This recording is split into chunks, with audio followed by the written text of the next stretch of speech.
I think we can all agree that cartoons make for the basis of some pretty good video games, taking zany characters and their misadventures and translating them into an interactive form. SpongeBob, DuckTales, The Simpsons, all perfect fits for titles of their own. Then you think back to the classics where no holds were barred, there was no idea too absurd, and suddenly it hits you.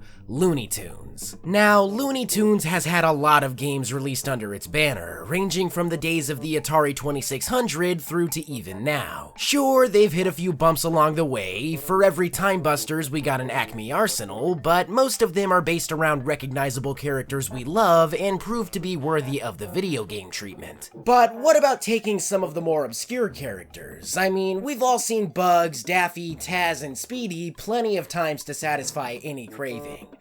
But when's the last time you heard of Ralph Wolf and Sam Sheepdog?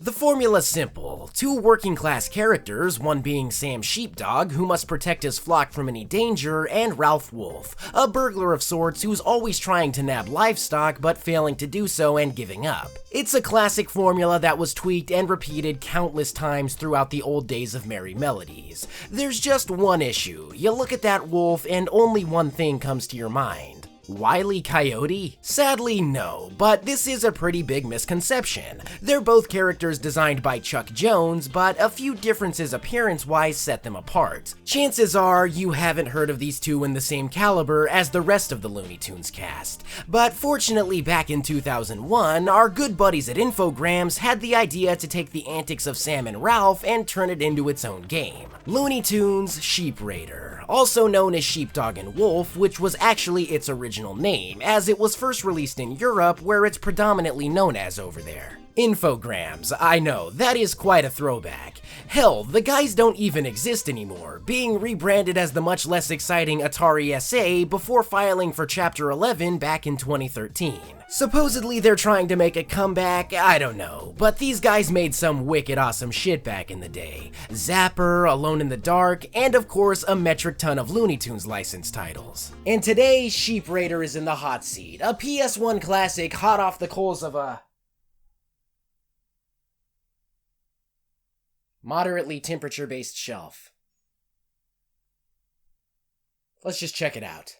So, after a splash screen that lasts way too long, seriously, someone please tell me what this is. We begin with a nice in-engine cutscene that tells us everything we need to know. A sheep falls asleep, Ralph does a matrix, and Sam attempts to plaster him before the work bell rings, signifying that it's time to clock out. We return to Ralph's house as he's approached by Daffy Duck, the proud host of a new TV show called Sheepdog and Wolf. Ralph's the most qualified to do the whole wolf thing, and therefore must trek through 15 different worlds, partaking in tactical espionage action. This is a puzzle game with light stealth elements. You gotta figure your way around obstacles whilst using gadgets to steal sheep from right under Sam's nose. You've got a basic jump as well as a double jump, and you can also run as well as sneak. It's all pretty responsive and tight. No moment calls for any strenuous performance, but it doesn't hurt that the game controls exceptionally well. Like I said, the main idea is going into levels and stealing sheep from Sam. Doing so requires you to both make it away undetected and stand inside of a circle with a sheep,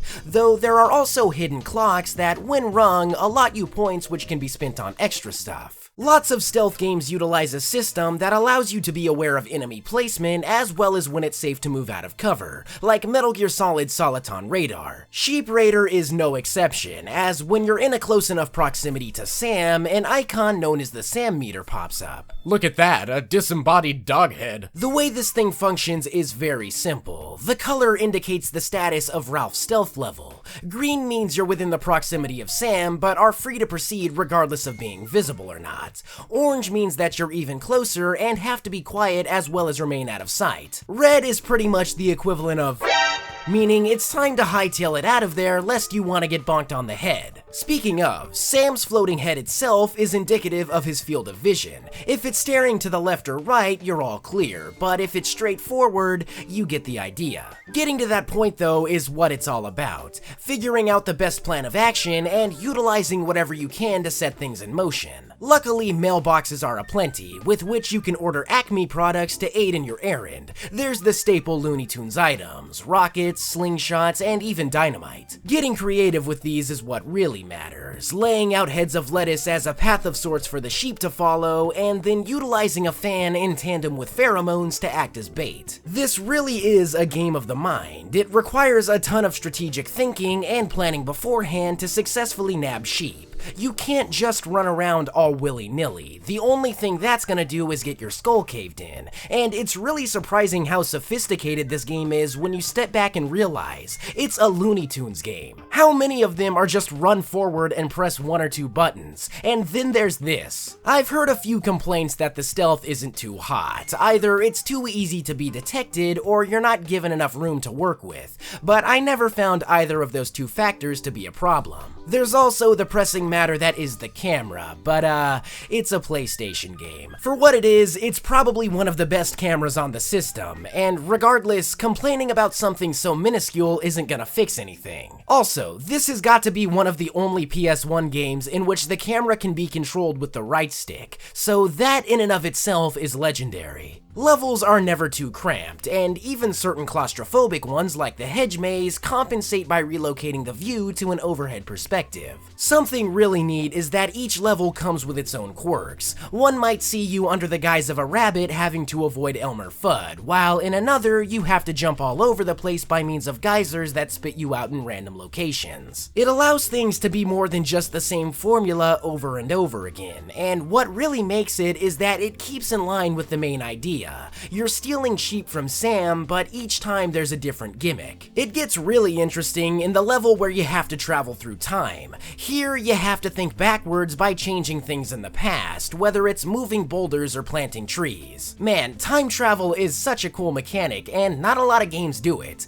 Leave it to Looney Tunes to pick up the slack. I guess figuring out how to proceed through the levels might be a pain to some, but as is with anything else that's workable, giving enough time to figure things out is what it takes. Alright, so I did run into one major speed bump during my playthrough. It was pretty egregious, but nothing to just write the game off for. So I was in the previously mentioned hedge maze level. This one has a lot of stuff to deal with. You got these ghosts that can either be vacuumed up or fooled with a disguise, and they also come with this obnoxious rhythm game. Like Parappa the Rapper, this is not. Make it past that and you're good to go. It's easy enough to grab one of Sam's sheep and get out unscathed. This is where the problem crops up. See, you're thrown into jail by these ghost dudes since they see you without a disguise, and you have to use this little robot to break you out. There's this part where you have to jump on top of the cage that Ralph is trapped in, but it comes with what I've deduced as a 1% chance that while jumping on top of the thing,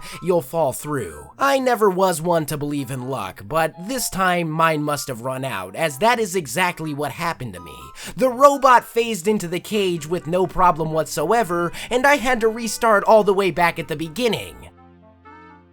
Okay, I'm lying. I didn't actually do that, because thank God, this game comes with a built-in button combination that allows you to go to the next level just like that. Like I said, this is the only major problem I came up against, and thank God, if this had happened more than once, I wouldn't like this game as much as I do. Let's take a minute to appreciate the graphics. It was 2001, so the potential of the PlayStation had already been exceeded long before this even released. But through a combination of cell shading and beautiful colors, this game rivals even that of Spyro, even that of Resident Evil 2, and even that of Metal Gear Solid. And there's no shortage of areas to be explored, so you're never left with just one color scheme. You've got deserts, gardens, mountains, tundra, and that's just scratching the surface. And how's this for clever design? It successfully captures and recreates the spirit of the classic Looney Tunes cartoons. Characters that get blown up become covered in ash, and there's even a sneaky inclusion of one of those fake two-dimensional tunnels. Needless to say, there's a ton of fan service here just with the cast that shows up. Daffy acts as the giver of tutorials, Porky's a farmer, the studio audience is loaded with familiar faces, and even Gossamer acts as a hazard to be avoided. Also, the music kicks ass. That's all that needs to be said. Bottom line, this is a really great game. There's nothing here that hurts it to the point of where I think anyone would want to outright avoid it. If you like Looney Tunes, you'd probably be a fan. If not, but like stealth puzzle games, you'd probably be a fan as well. All in all, it's just one of those really neat experiences that defined games back in the day. And for that, it's Looney. As well as a tune. Alright, I'll see you guys next time. Dudes! Just wanted to say that I hope you all enjoyed the video, and a big shout out to all of my supporters on Patreon. Sir William of the Third Arc, Ruck, Kilmes, Ketamine, and of course Bates Willis. If you'd like to support the channel, head on over to the Calcom Patreon, but if not, you're already doing your part. Thanks for watching, guys. I'm outta here.